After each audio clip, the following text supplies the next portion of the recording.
sa mga butihin nating ina. Amen. Hallelujah. Sila po yung biyaya ng Diyos sa ating mga ina, ng ating mga asawa. Maraming salamat sa Diyos sa buhay. Happy Mother's Day po! Happy Mother's Day. Amen. Tayo po ay, bago po tayo magpatuloy, tayo po ay sandaling gimuko tayo pa yung manalangin. Oh, hallelujah, Jesus. Hallelujah, Jesus. Oh, purihin naman. Dakilang mong pangalan. Amang Diyos, sama na makapangyarihan sa lahat, Lord God, minsan pa, Panginoon, ikaw, ay aming pong pinapupurihan naman sa umaga pong ito, God. Salamat, Ama, sa napakagandang umaga, Lord God, na pong binigay sa amin, na regalo mo po pa naman sa amin, na kami po magising ng umagang ito, Lord. Nataglay po namin, Ama, ang kalakasan na nagmumula sa iyo, Diyos. Salamat, Ama. Tunay po pa na naman na pagising pa lamang po namin, it's a blessing na, Panginoon, mula sa iyo. Kaya kami nagpapasalamat sa iyo. Tunay po pa na naman ang kabutihan mo po, O God, dahil hindi po namin kayang matawaran, Panginoon. Salamat sa iyo, Diyos. At minsan pa, O God, sa muli po namin ang mga pag-aawitan ngayong umaga, dalangan namin, O God, na patuloy po namin naman na ikaw, O God, ay mabalikan, Panginoon, ng aming po mga papuring awit. Pasasalamat, O God, na mapinupuri ka namin, Ama, dinadakil at sinasamba, O Lord God. Samahan mo kami, Panginoon, sa gawain ito, Panginoon, Lord God, from the start hanggang sa matapos po, Panginoon, Ama, ay kami po ipong samahan, Lord God. Ang ipo, Panginoon, Ama, hindi kami lalabas, Ama, na iglesia ito, Panginoon, hindi po namin taglay, O God, ang mga pagpapala nagmumula sa iyo, O God. Kaya, Ama, sa umaga po, Lord God, ay samahan mo kami, Panginoon, ng libong mga anghel, Panginoon, na papurihan ka, O Diyos. Sambahin lamang, Ama, ang iyong dakilang pangalan, O God, sa umaga po ito, Lord. Kaya, Ama, minsan pa, Lord God, binabalikan ka po namin, Ama, na aming pong pagpupuri pa sa salamat sa tanging pangalan ni Jesus. Amen and amen. Amen. Are you ready to praise the Lord? Habang inaawit po natin ang kanta ito, tayo po ay magkamayan. Amen. Hallelujah. At nagpapasalamat nga po pala. Welcome po muli kina Kuya Louie, kina Ate Janet, and Blessy. Yeah, welcome back po. Ate Blessy, you're a blessing. Amen. Hallelujah. Are you ready to praise the Lord? Amen. Amen. All right. Okay. Let's sing the song. Amen.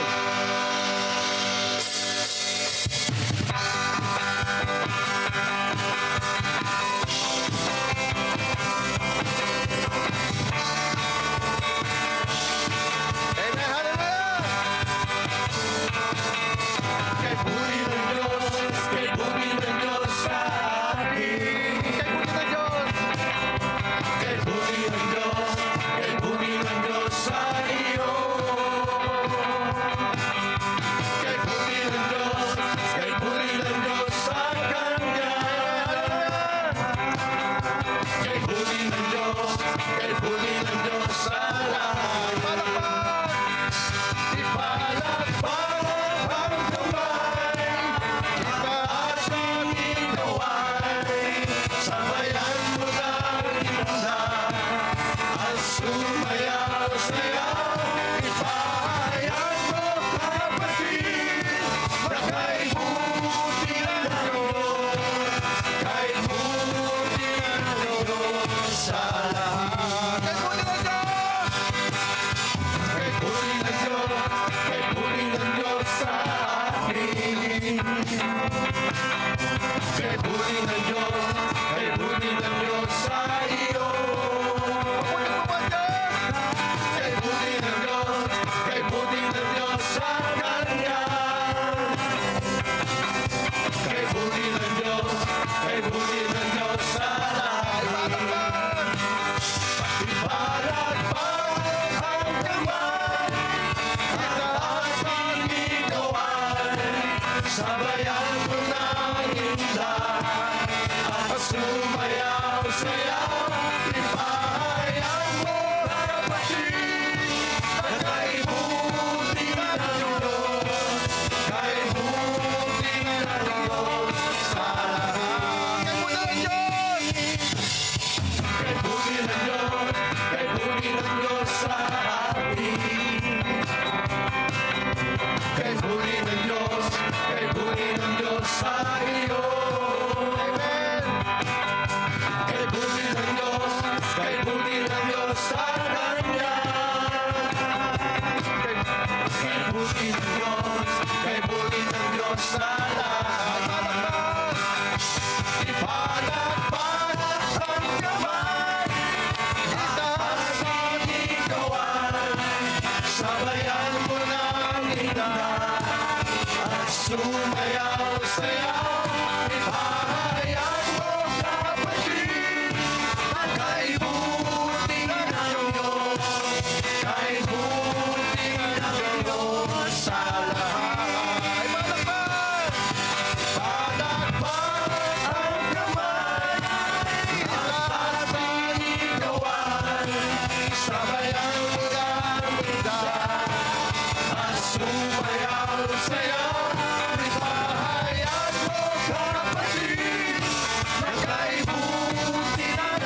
You have called me friend.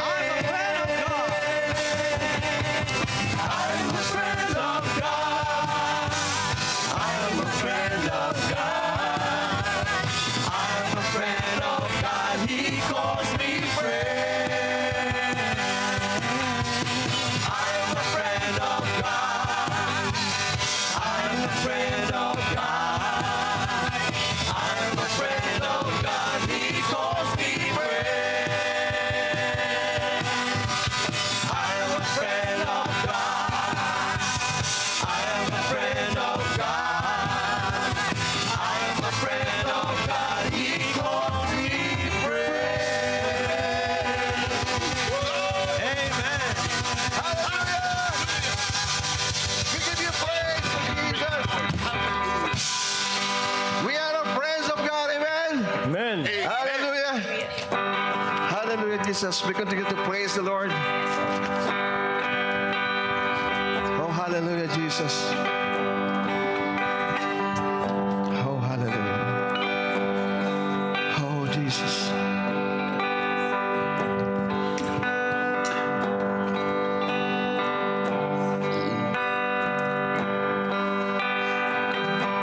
My Jesus, my Savior, Lord, there is none like you. All of my days, I want to praise the wonders of your mighty love, my comfort.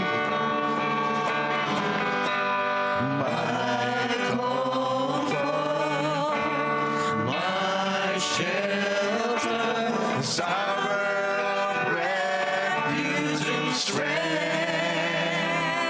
let every breath, all that I am, never cease to worship. If you shout to the Lord, shout to the Lord, all the earth, let us sing. The power and majesty, praise to the King. Mountains bow down and the seas will roar at the sound of your name. I sing for joy at the works of your hand. Forever I love you, forever I stand. Nothing compares to the promise I have in you.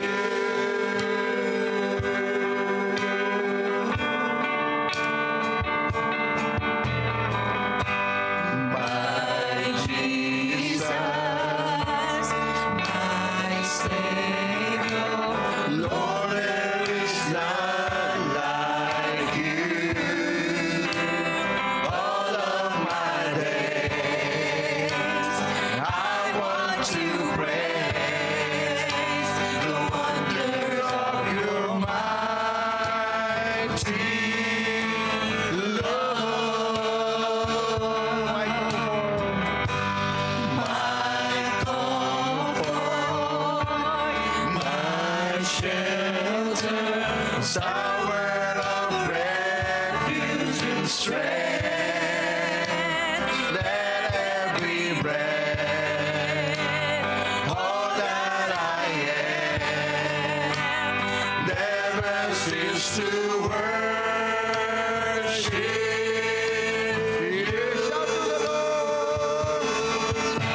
Shout to the Lord, all the earth, let us sing. The power and majesty, praise to the King. Mountains bow down and the seas will roar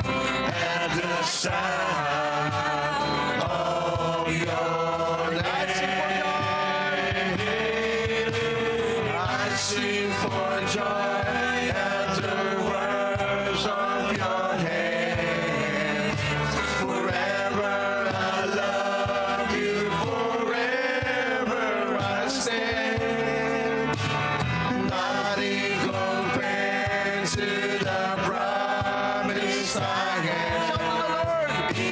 Shout to the Lord of the earth, let us sing. The power and majesty, praise to the King. Mountains bow down and the seas will roar. Come on, church. The sound of your name. I sing for joy at the word of your hand. Forever I love you, forever I stand. Nothing compares to the promise I get. Shout to the Lord, all the earth, let us sing. The power and majesty, praise to the King. Mountains bow down and the seas will roar at the sound of your name. I sing for joy at the work of your hand. Forever I love you, forever I stand. Nothing compares to the promise I have in you. My Jesus, my Lord. My Jesus, my Lord, you're the love of my life. Wherever you go, wanna be by your side. No longer I, but Christ living in me. Serving you for all eternity. My eyes set on you. My eyes set on you. In this ways that I run. No longer my ways. Let your will be done. Make me a servant, my heart's ever true. Clinging to the cross, I follow you. I follow you. Standing in awe of you.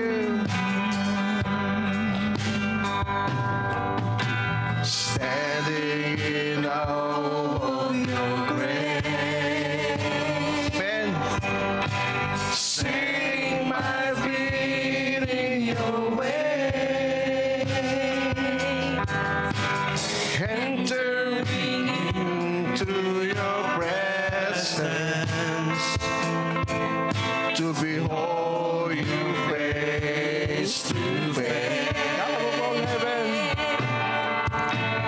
God of all heaven and earth, holding me in your embrace, unfailing love that surrounds me. Oh God, I stand amazed. My Jesus, my Lord, you're the love of my life. Wherever you go, wanna be by your side. No longer I, but Christ living in me. Serving you for all eternity. My eyes set on you. My eyes set on you. In this race that I run, no longer my ways. Let your will be done. Make me a servant, my heart's ever true. Clinging to the cross,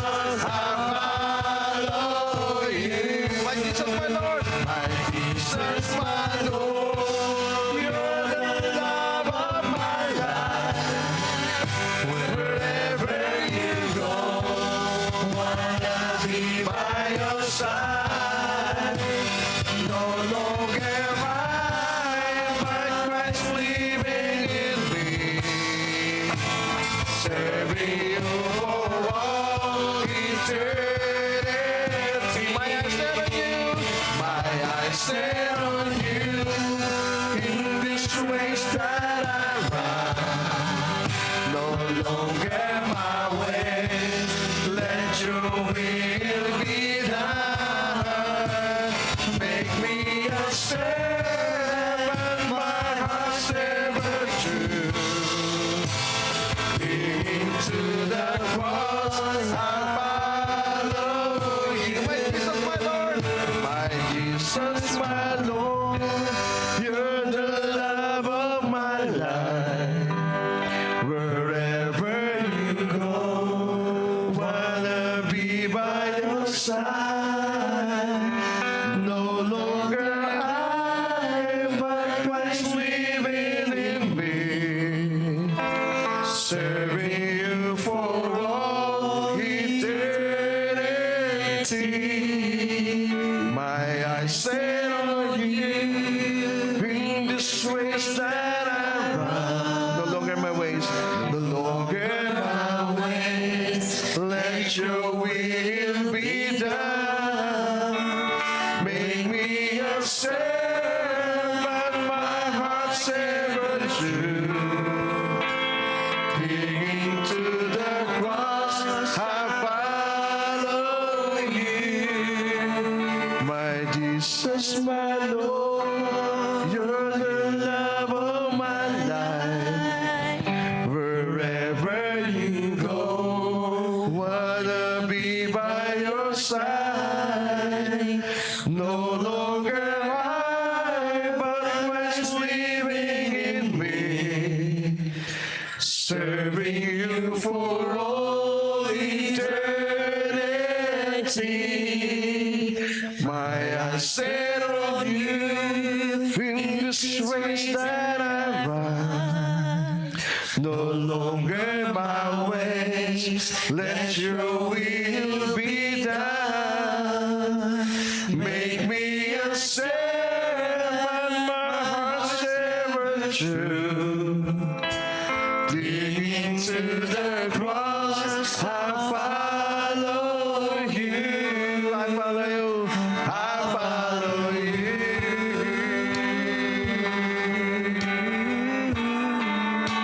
I follow you.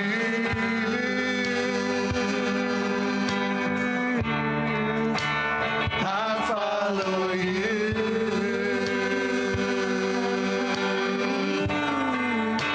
I follow you.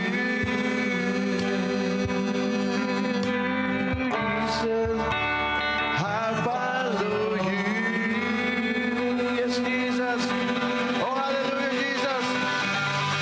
We give you praise, oh God. Jesus, hallelujah, Jesus. We give you praise, oh God. Hallelujah. Oh, hallelujah, Jesus. Oh, we give you praise, oh God. Hallelujah. Hallelujah. Oh, hallelujah, Jesus. Pinupuri ka namin, oh God. Yes, hallelujah, God. Puri naman, dakila mong pangalan, oh Diyos. Oh, sinasamba ka namin, oh God. Pinapasalamatan, Panginoon. Sa umaga pong to, Lord God. Yes, oh Salamat sa iyo, Panginoon. Sa kabutihan, oh Lord God, na aming nararanasan. Sa mga pagpapalang nararanasan, oh God, ng bawat isa sa amin, Lord. It is coming from you, Lord God. Kaya Ama, binabalikan ka namin, Ama, ng aming pong pagpupuri. Pasasalamat, pagdakil at pagsamba sa tanging pangalan sa bawat sa magsabi namin.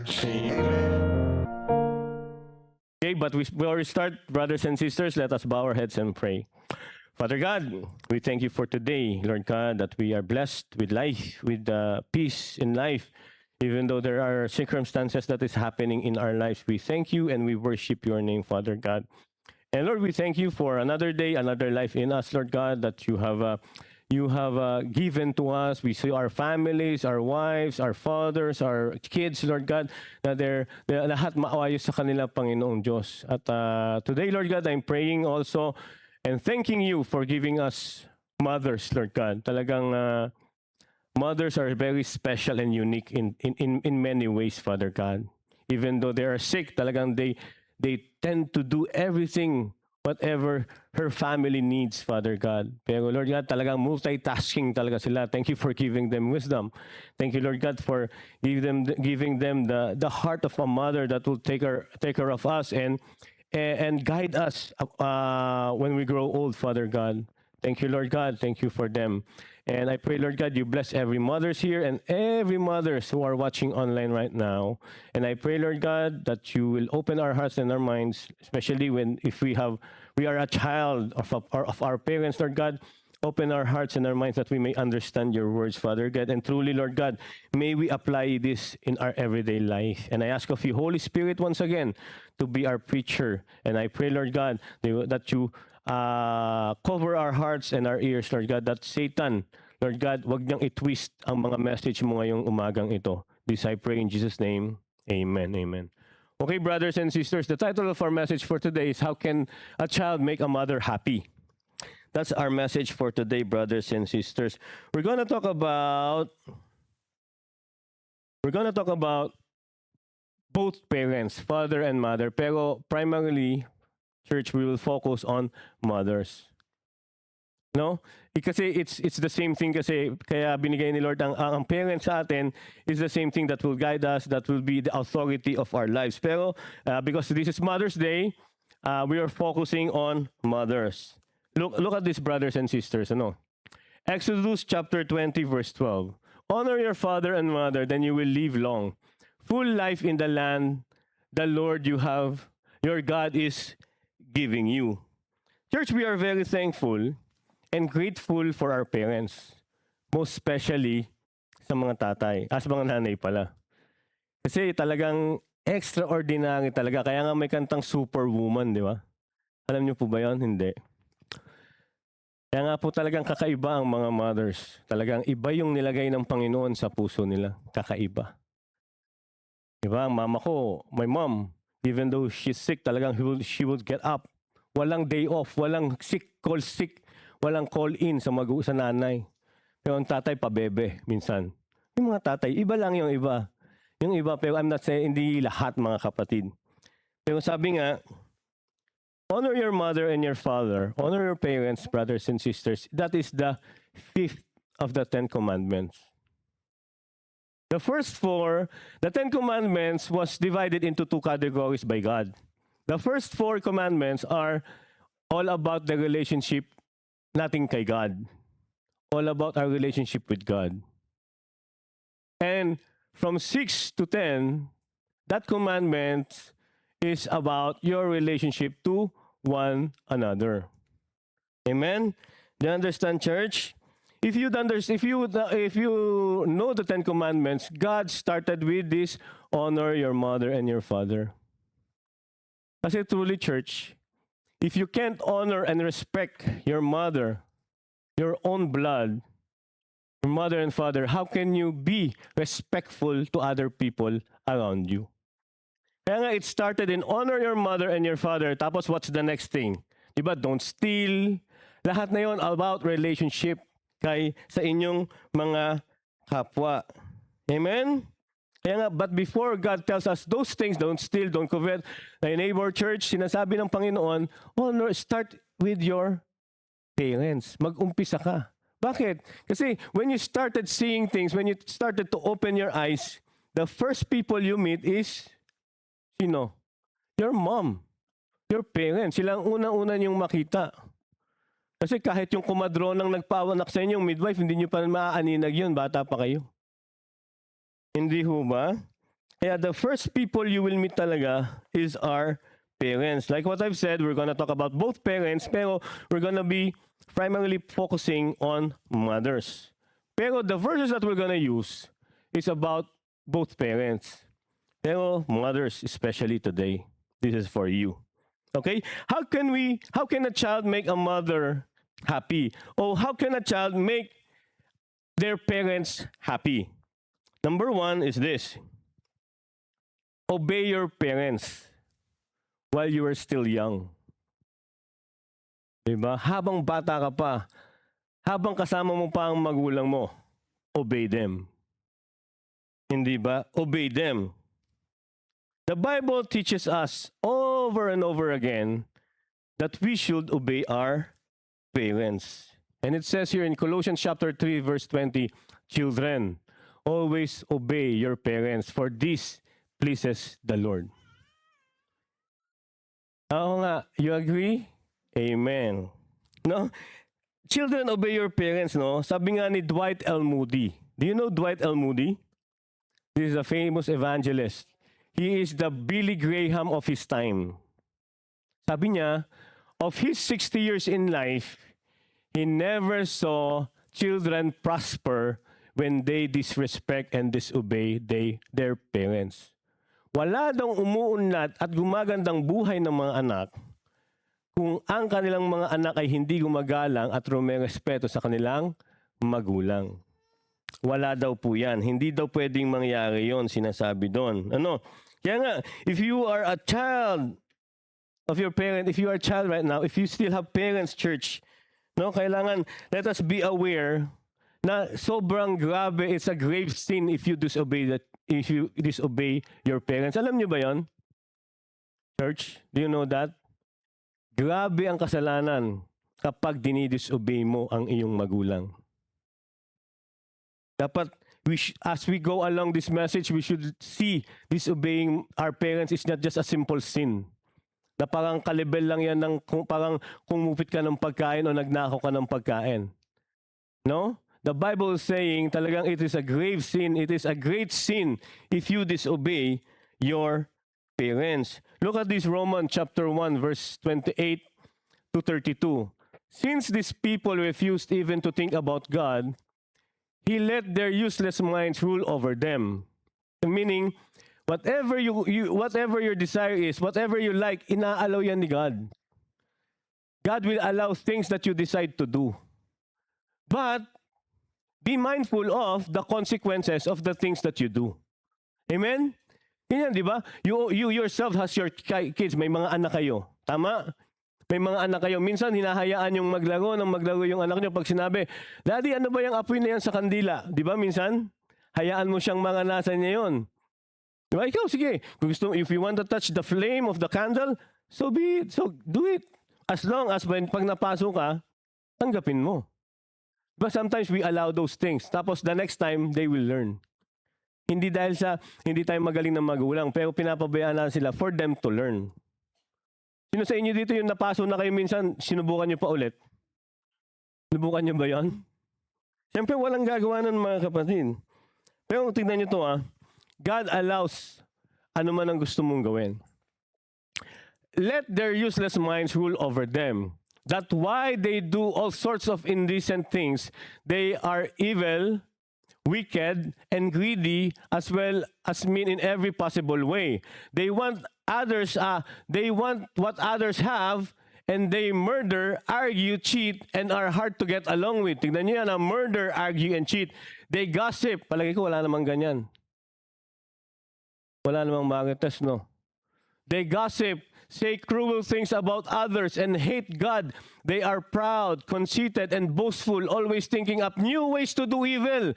These people doesn't respect their parents. They are stupid, unreliable, and they don't have any love of pity for others.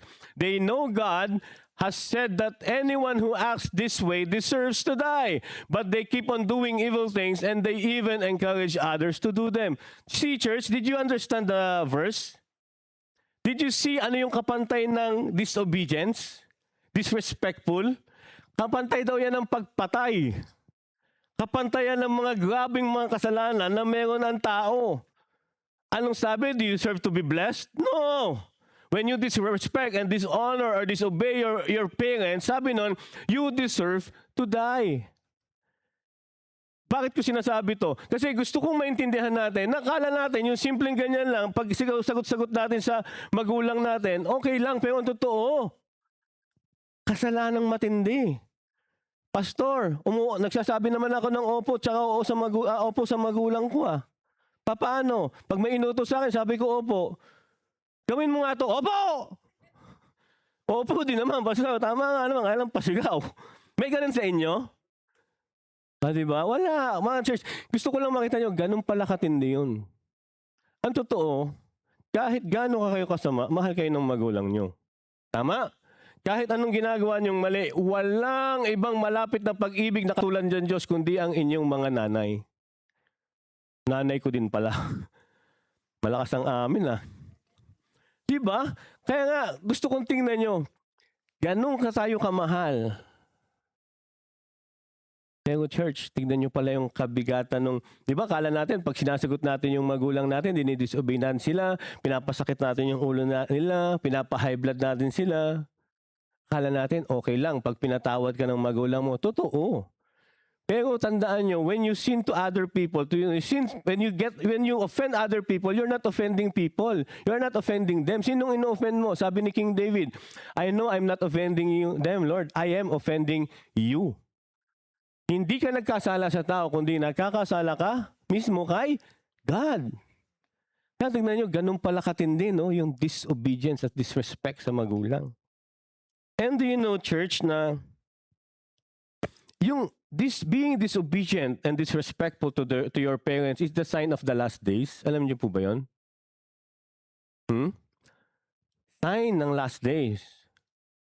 When you disrespect your parents, sign na pala yun. Pag every children na talaga disrespectful na, iba na pala talaga yun. Kala nyo, it's just a communication problem, no? It is the sign. Anong sabi? 2 Timothy chapter 3, verse 1 to 5.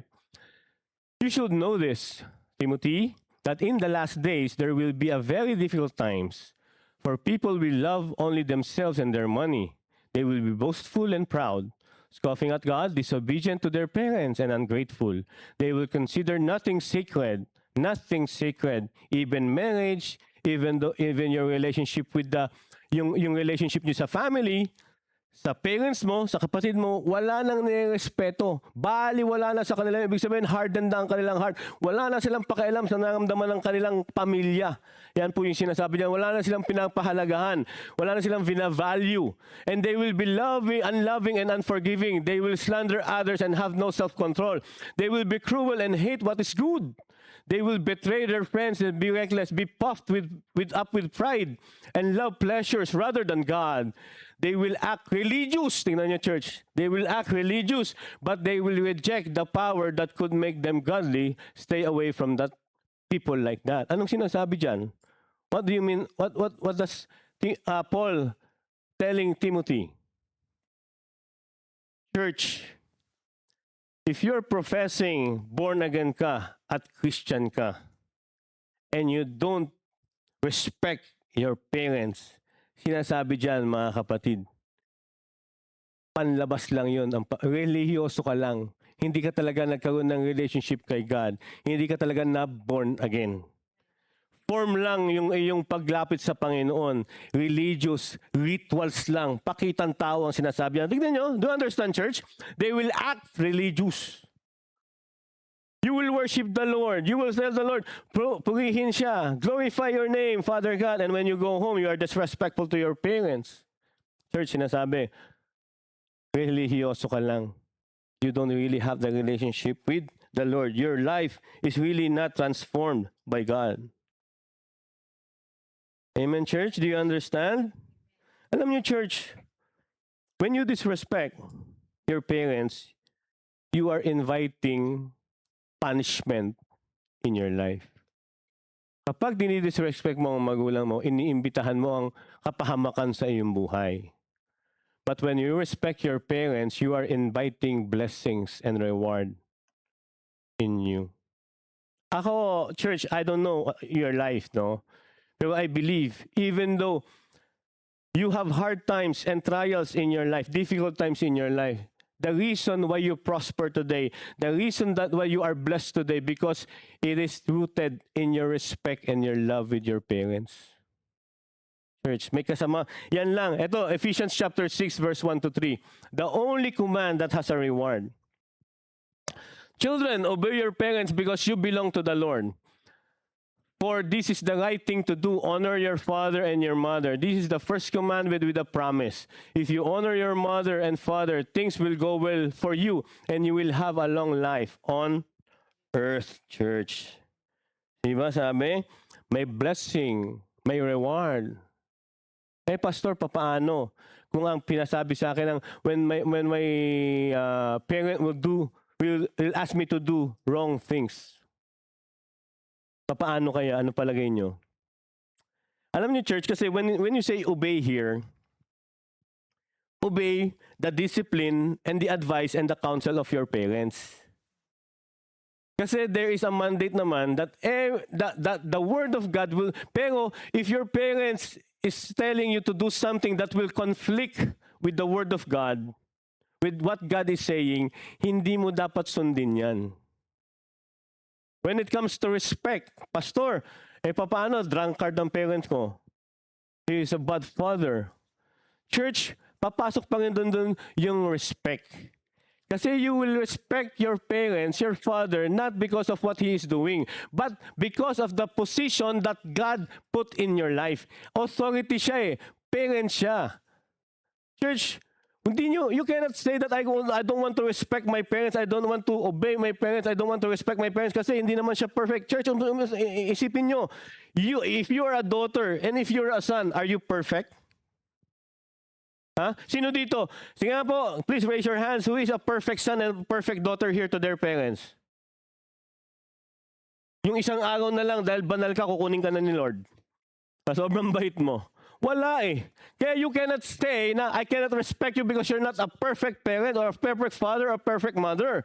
Church, isipin nyo, you yourself is not perfect. The reason why Jesus Christ was brought here on earth because of you. Hindi po natin sinasabi yung lalim at laki ng kasalanan. The fact that nagkasala ka. The fact that you are doing things na hindi perfect sa buhay mo. Amen? Do you understand, church? Naintindihan niyo po ba? Kaya nga, tignan niyo to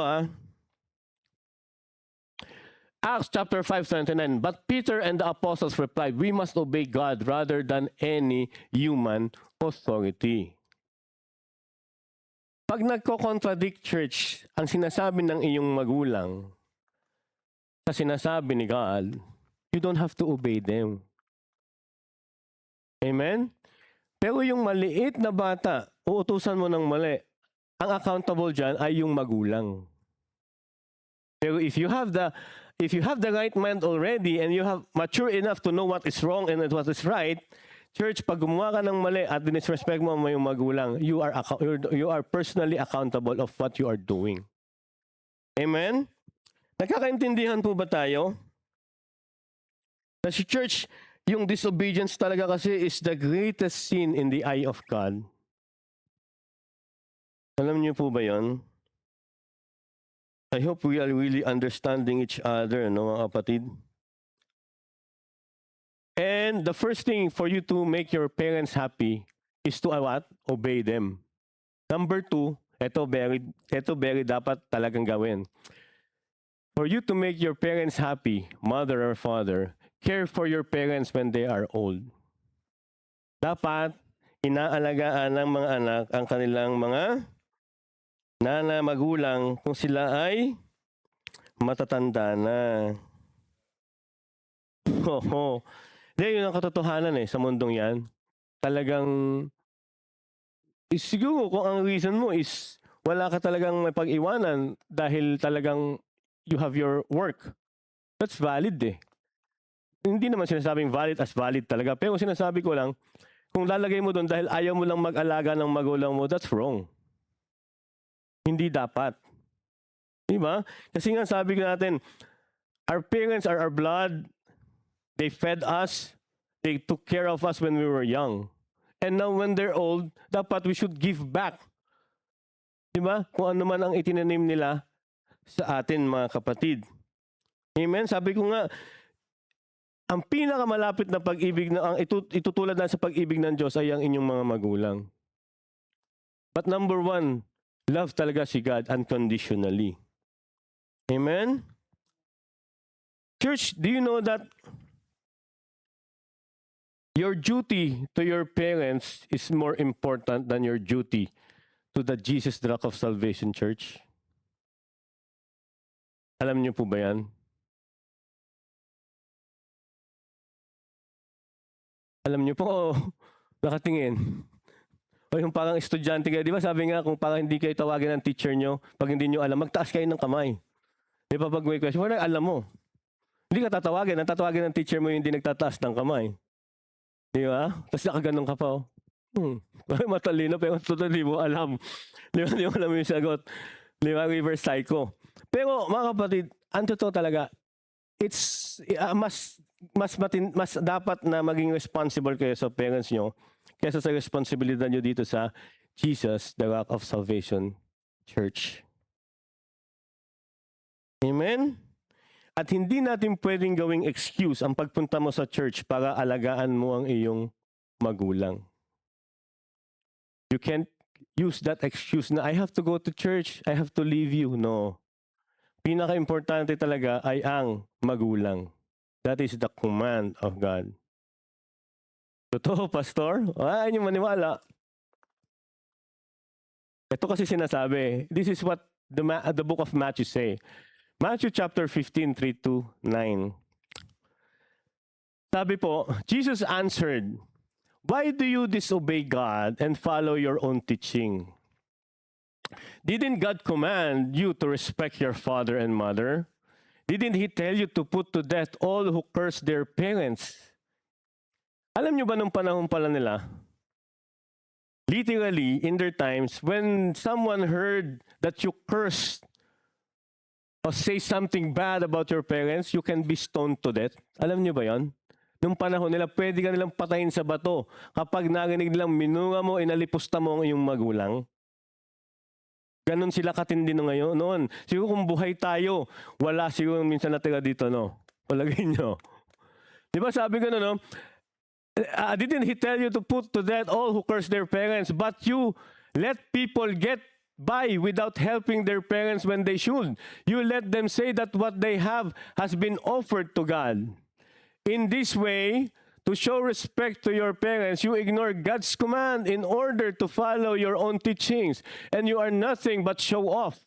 Isaiah the prophet was right when he wrote that God has said, "All of you praise me with your words, but you never really think about me. It is useless for you to worship me when you teach rules made up by humans." Alam niyo po ba mga kapatid? Kasi in the Bible times, people will go to church showing religious acts. They have their offerings and then they offer it to God. Even though they are needed by their parents. Para bang sinasabing, pero church, this is different from what God really owned, ha? Iba to sa tithes and offering, hindi iba po ito sa tithes. Pero sinasabi kasi, people in their times are bringing gift to the temple and offering it, even though their parents are in need. Di ba parang sinasabi, yung dapat ibibigay ko sa iyo, na-offer ko na kay God. Parang sinasabi, tignan mo, naibigay ko. Yung dapat ibibigay ko sa iyo yung tulong, panggamot mo, pagkain mo, pero ibinigay ko na sa Panginoon. Tignan mo ako, banal. Look at me, I'm holy. Yan po yung sinasabi dyan. Tignan nyo di ba? Tignan nyo. But you let people get out by their way, helping their parents when they should. You let them say that what they have has been offered to God. Parang sinasabi ng mga taong yan na yung bibigay ko sa iyo, ibinigay ko sa mas mahalaga, sa Diyos. Alam niyo ba, church? Every song that you sing, everything that you do to serve God is nothing kung pababayaan yung inyong mga magulang. Alam niyo po ba yon? Di ba sinasabi, ang disrespectful at hindi nag-honor sa kanyang mga magulang is dapat magkaroon ng punishment ng kamatayan. Ganun katindi ang Panginoon pagdating sa pagpapahalaga sa magulang. Amen? Yung parang sinabi mo na ibibigay mo nga yung lahat. No? Yung lahat ng kaya mong ibigay sa Panginoon, bibigay tapos nineneglect mo naman yung parents mo. Hindi dapat ganon, mga kapatid. Di ba? Yung parang Tapos sasabihin mo, you are righteous, ikaw ay matuwid, ikaw ay banal. Pero ang totoo, hindi. Relihiyoso ka lang. Relihiyoso ka lang, mga kapatid. Yung tunay na transformation sa iyong buhay, hindi mo nagagawa. Kasi wala kang pagpapahalaga sa command ng Lord. Amen? And if you say that you don't care for your parents' church, hypocrite ka. Sinasabi dyan, tayo ay isang hypocrite, mga kapatid. Hindi lang po yun. Dinaig mo pa ang unbeliever. Dinaig mo pa, if you are disrespectful and dishonoring to your parent, dinaig mo pa ang isang unbeliever. Tingnan nyo ito, mga kapatid. 1 Timothy chapter 5 verse 8. But those who won't care for their relatives, especially those in their own households, have denied the true faith. Such people are worse than unbelievers. If you don't care of your relatives, especially your own household, ano ba yung own household? Parents, brothers and sisters, hindi mo sila pinapahalagaan, nine-neglect mo sila, mas inuuna mo pa yung sinasabi mo, banal ka, ganyan. Pero sinasabi, mas worse ka pa sa isang taong walang pananampalataya.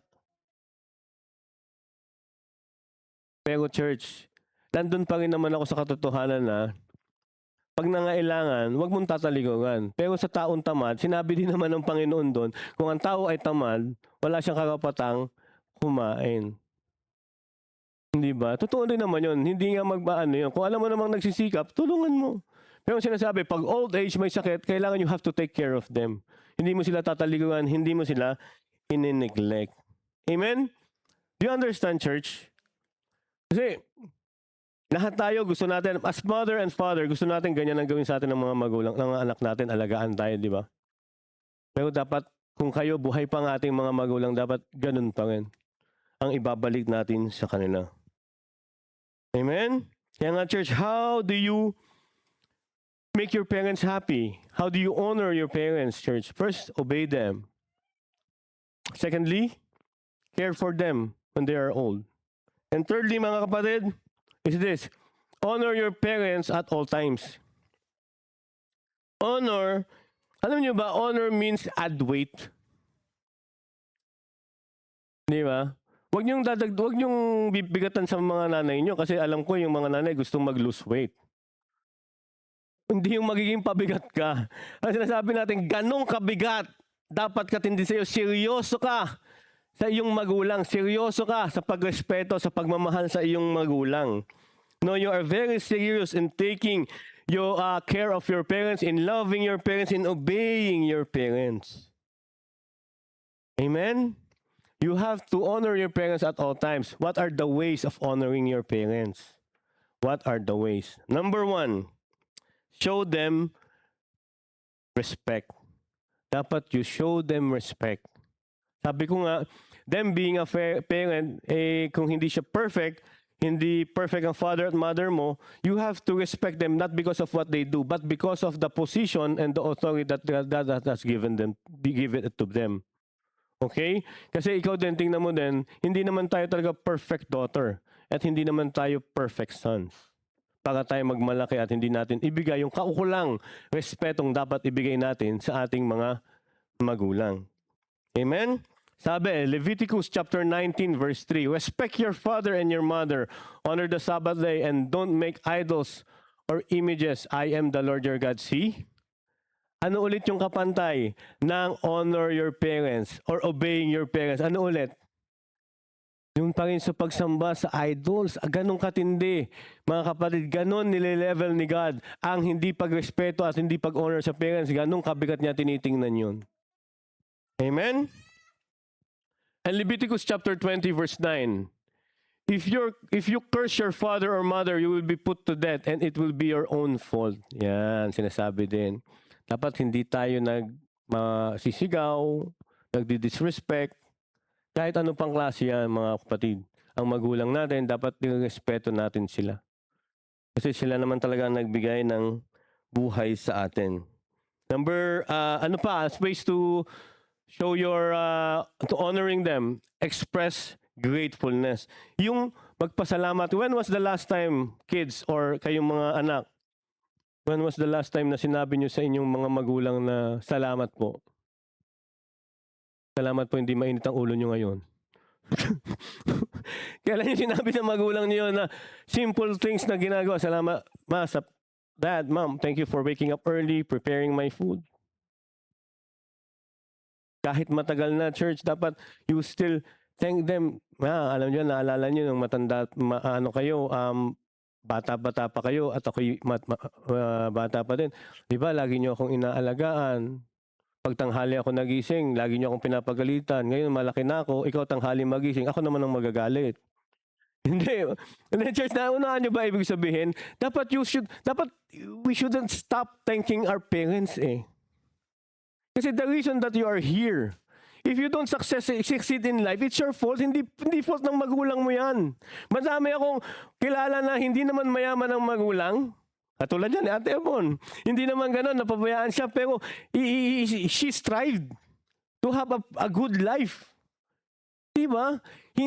Wag mong sisihin ng magulang mo kung anong kinatatayuan mo ngayon. Ikaw ang nag-decide ngayon. Ikaw ang nag-decide noon kung bakit ganyan ang buhay mo. Yun yung kapatid. Hindi ba tayong nagdi-declare ng sarili nating buhay? Di ba sabi nga, pag pinanganak kang mahirap, siguro kasalanan ng magulang mo yan. Pero kung namatay kang mahirap, ano sabi? Kasalanan mo na yun. Kasi hindi ka nagsikap. Amen? Do you understand what I'm saying? Express gratefulness, church. Every day, lagi mong remind yung mga magulang nyo habang mayroon pang ulirat. Kaya sabi nyo, mahal ko kayo, salamat ho sa pagpapahalaga nyo, salamat ho sa lahat ng binigay nyo. Maski ho yung galit nyo at palo nyo, salamat po kasi natuto ako dyan. Yan ang tinandaan ko. Kaya kayo nagalit, kaya naghinit ang ulo nyo, kaya nyo ako pinagalitan kasi meron akong ginawang mali. Amen. Diyan ako doon. Okay, church. Tapos sabi nga, meron nga daw isang napakayamang lalaki na talagang na-born again siya. Tapos he's been sharing Christ sa kanyang tatay. Lahat ginawa niya. Binila niya ng kotse para lang tumanggap. Binila niya ng lahat ng material things para lang tumanggap.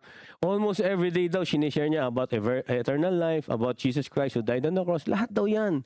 Sinishare. Sabi niya daw dun sa pastor, Pastor, alam niyo ba, for many years, I've been sharing the gospel and Jesus Christ to my father. Hindi siya tumanggap. Sabi ng pastor, pray, ask God for wisdom. Ang ginawa nung lalaki, he prayed. He prayed and the Lord gave him wisdom on what to do. He made a letter na all the content of the letter is being thankful.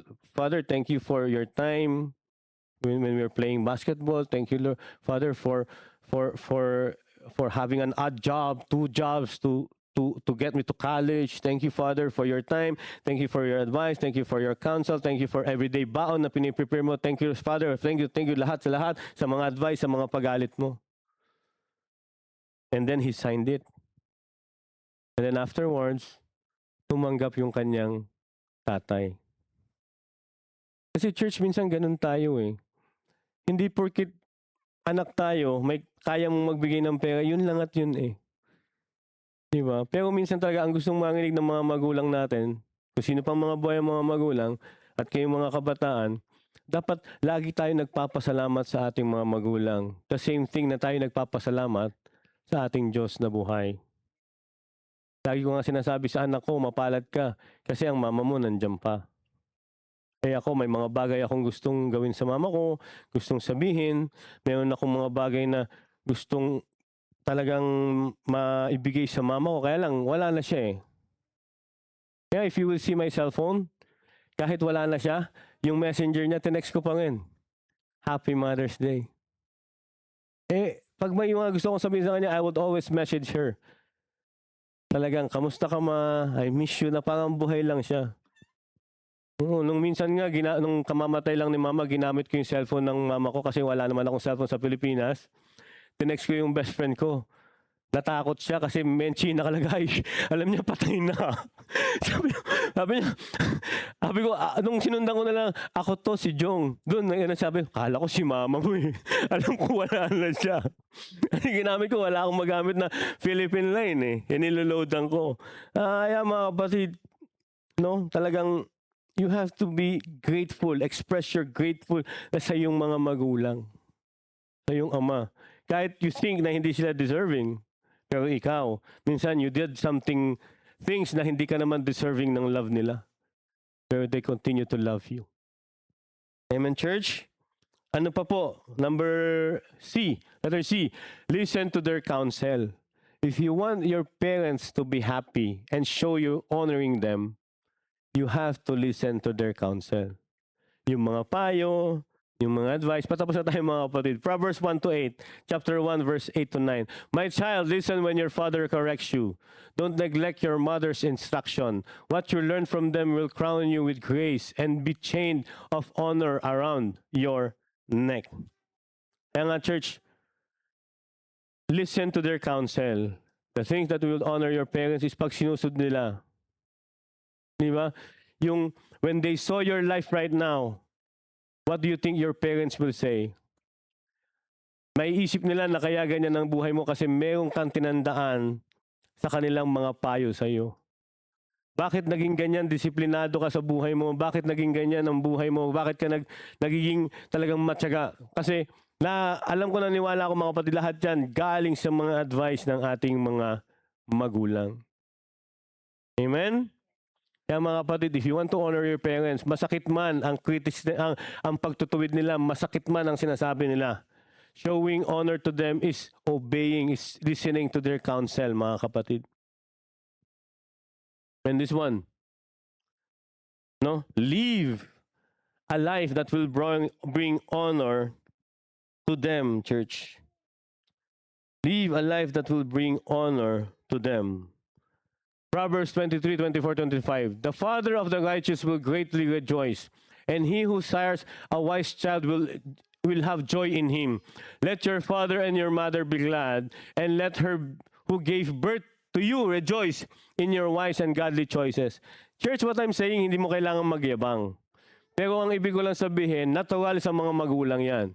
Kapag ang kanilang mga anak ay nakikita nilang nabubuhay ng maayos. Di ba yung parang lalabas yung dibdib mo, yung parang proud ka na, I'm proud of my son, I'm proud of my daughter. Kasi, di ba? Yung parang bang, they are living a life na talagang may takot sa Diyos. Yung in-advise mo sa kanila, sinusundan nila. Amen, church? Kaya nga, church, huwag tayong mabuhay sa... Nakapanood na ba kayo ng eulogy? Yung mga pag may mga patay? Ano madalas na sinasabi? Ano pa? Baka sabihin nyo, Pastor, humiga ka muna. Di ba? Madalas na sinasabi, sana, sana, sana. Di ba? Sana, sana. Sana nung nabubuhay ka pa. Sana nung nabubuhay pa siya. Sana nung nabubuhay pa siya, ganito ang ginawa ko, ganito ang ginawa ko. Ito sana yung ginawa ko, di ba? Huwag tayong mabuhay sa ganun, mga kapatid. Hanggat buhay pa ngayong mga magulang, you have to do it right now. Yung mga sana mo, gawin mo ngayon. Huwag mong sabihin yan. Pag wala na sila, wala na eh. Sabi nga, dead people cannot smell the roses. Di ba? Hindi na maamoy niyan. Kahit na gaano pa kagarbo yung bulaklak na lagay mo, hindi. Wala na, hindi na maamoy yan. Oo. If your parents are leaving, church, don't do the sana way. Do it right now. Gawin mo na yung mga gusto mong gawin sa mga magulang mo. Gusto mong i-express, ipadama sa kanila, you have to do it right now. Huwag mong hayaang mahuli ang lahat. And church, kapag wala na naman ang magulang mo, live a life that will give honor to them. Kahit wala na sila, talagang sasabihin nila, alam mo yan, anak ni ano yan, anak ni ganyan yan, anak ni ganyan yan. Rinig na rinig ko kung paano ina-advise ng magulang niya yan. Talagang kung paano siya mabuhay, katulad ng tatay niya, katulad ng nanay niya.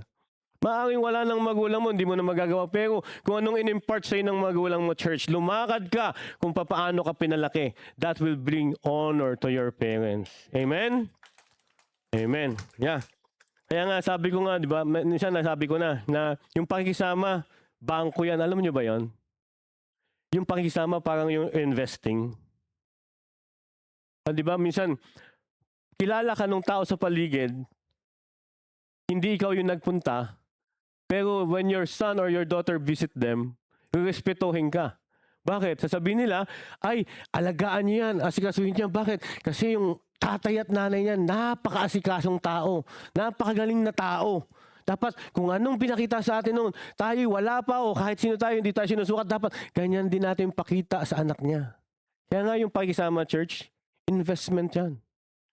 Parang yung bangko mo, pag nangailangan ka, ay ako, balitaan ko, naghihirap, nangangailangan si ganyan. Tulungan natin kasi nung ang tatay at nanay niya ay nabubuhay pa, hindi yan mahirap lapitan. Yan ay talagang tutulong at tutulong. Kaya dapat ganun din ang gawin natin sa kanya para suklian yung ginagawang kabutihan ng kanilang mga magulang. Amen? Church, always remember, if you want to bring happiness to your parents, always live a life honoring them. Paano yun mga kapatid? A life na nag-uobey at nag-listen sa kanilang counsel. Amen? Lastly, church, show them love. Talagang yan mga kapatid, love. If they shown you as unconditional love, pakita mo. Yung pag-ibig na pinabigay sa ng magulang mo, higitan mo ngayon. Lalo na ngayong meron ka. Ikaw ang magpakita. Ikaw ang malakas ngayon. Ikaw ang magpahalaga at mag-alaga sa iyong mga magulang. Amen, church? Wala pong pinagkaiba yan sa ating Panginoon. Dapat pinapakita din natin sa ating Panginoon Diyos na buhay, sa ating Diyos Ama, as our parents to the fatherless. Siya ang talagang ama natin, ang ating Panginoong nasa langit. Kaya dapat mga kapatid, we should honor Him also with our lives. Amen, church? Kaya mga kapatid, hindi pa luli ang lahat. When you go home, when you have time, text your parents, text your loved ones na mahal mo sa buhay, magpasalamat kayo. Write a letter. You don't have to give them expensive gifts. Kailangan lang talaga yung genuine love mo sa kanila. Yung pagpapahalaga mo lang. Yung pagrespeto mo, pag-obey mo, pagpakikinig mo sa kanila. Yung hindi ka nagkakaroon ng sama ng loob o tanim ng sama ng loob. Parang lagi ka nagpapasalamat sa Panginoon na ito'y sinasabi ng aking magulang, ito'y sinasama niya lang ako, itinutuwid niya lang ako.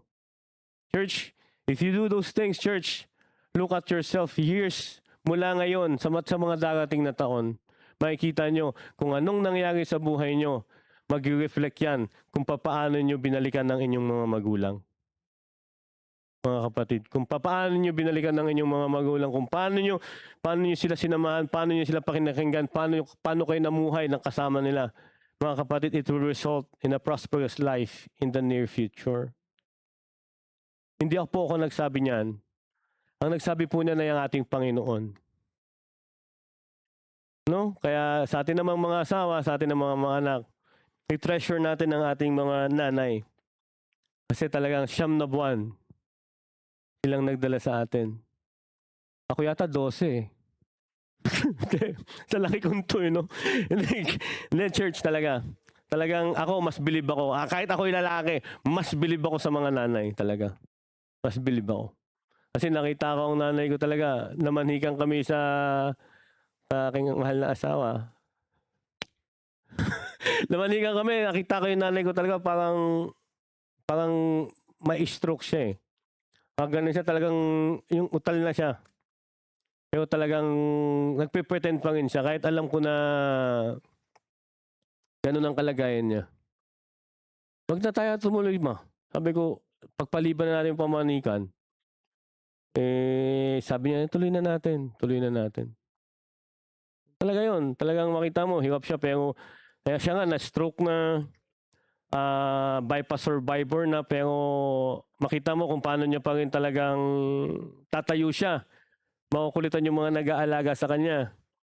Ang gusto niya lang palang gawin, asikasuhin yung mga pagkain ng apo niya, damit ng papa ko. Talagang taas ang kamay ko talaga sa mga magulang. Hindi man kayo pare-pareho, pero meron kayong mga special na katangian sa bawat isa. Di ba? Yan ay nilagay sa atin ng Panginoon. Kaya tayo dapat i-appreciate natin ang ating mga magulang habang nandyan pa. Amen? God bless you, brothers and sisters. Let us bow our heads and pray. Father God, thank you, Lord God, sa aming mga magulang. Alam namin, Lord, we are not perfect sons or daughters, pero you are a perfect God na iminatch mo kami sa aming mga magulang na nasa amin ngayon. Magulang na tinatanggap kami, minamahal kami unconditionally. Kahit anong sabihin ng mga tao sa paligid namin na ganyan ang anak mo, ganito ang anak mo, ganyan siya, ganyan. Pero Lord, patuloy na nagmamahal pa rin sa amin ang aming mga magulang na ipinagkaloob mo sa amin. Salamat po, Lord God. At kung kami nga, Lord God, ay pinahinga mo ng aming mga magulang na kinuha mo na, tulungan nyo kami through this message to remind ourselves, Lord God, na mamuhay kami ng tama para magbigay kami ng honor sa kanilang mga buhay, Panginoon. Para sa kanila, Panginoon. At gayon din naman, Lord God, ang mga magulang na narito, Panginoon, Lord, hayaan nyo, Lord God, kaming mga anak naman ay i-appreciate namin ito, Lord God. Hindi lang, Lord God, sa material things, kundi tawagan, i-text, bigyan ng oras makipagkwentuhan, magkaroon ng time na makipagbanding, Panginoon. Talagang pahalagahan at bigyan ng special na oras ang aming mga magulang na ito. Pero Lord, all in all, Lord, salamat po, Lord God, dahil ang bawat isa sa amin, Lord God, ay pinagkalooban mo ng mga magulang na nagmahal sa amin. Pwede namin sabihin, may mga magulang kaming hindi perfect, pero Lord, hindi ka nagkamali ng pagbibigay sa amin ito. Lahat ito, Lord God, may purpose. Wala kang magulang na ibinigay na walang pagmamahal, walang pag-ibig, walang bait, Panginoon. Lahat yan meron, Panginoon Diyos. Kaya Lord, lahat, Lord God, ay pinapasalamat namin sa iyo at dalangin ko nga po, Panginoon, na ang message na ito ay patuloy na mag-remind sa amin, Lord God, at ipasa namin ito, Lord God, sa aming mga magiging henerasyon pa, Panginoon, kung paano namin pwedeng gawing masaya ang aming mga tatay at ang aming mga nanay. Ito po ang aming samad dalangin sa pangalan ng iyong anak na si Jesus. O lahat ay magsabi ng Amen, Amen. God bless you, brothers and sisters.